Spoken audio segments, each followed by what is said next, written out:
Nous avons évidemment toujours des accords de principe sur ce type de texte. La coopération judiciaire est fondamentale à l'échelle internationale. Pour autant, en l'état de ce texte, nous voterons contre.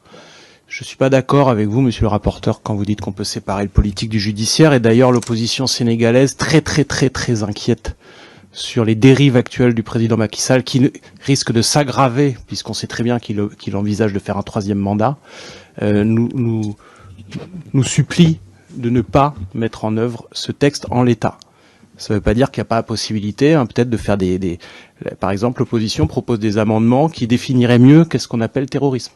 Parce qu'à l'heure actuelle, dans la dérive du président Macky Sall, tout opposant politique est un terroriste.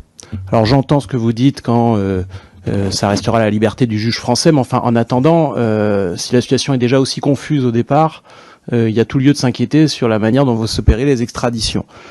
Amnesty alerte également sur le caractère extrêmement extensif de la définition du terrorisme qui s'applique actuellement de plus en plus au Sénégal.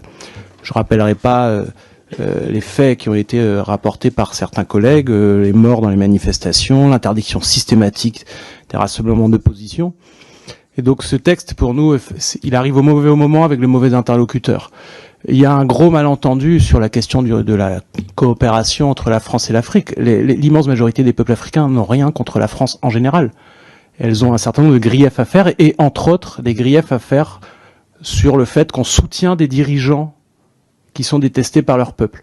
Et au Sénégal, les vagues de violence anti-française que je dénonce, alimentées par des gens, entre autres comme Kémy Séba, etc., elles ont, si vous regardez bien la chronologie, elles ont eu lieu au moment où la France donnait, à tort ou à raison, l'impression de soutenir Macky Sall face à une opposition qui, à mon avis, est majoritaire dans le pays.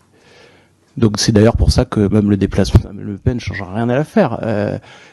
Il reproche pas à la France d'être en Afrique, il reproche à la France de soutenir des régimes. C'est exactement ce qui s'est passé au Tchad également. Donc à mon avis, ce texte intervient au plus mauvais moment.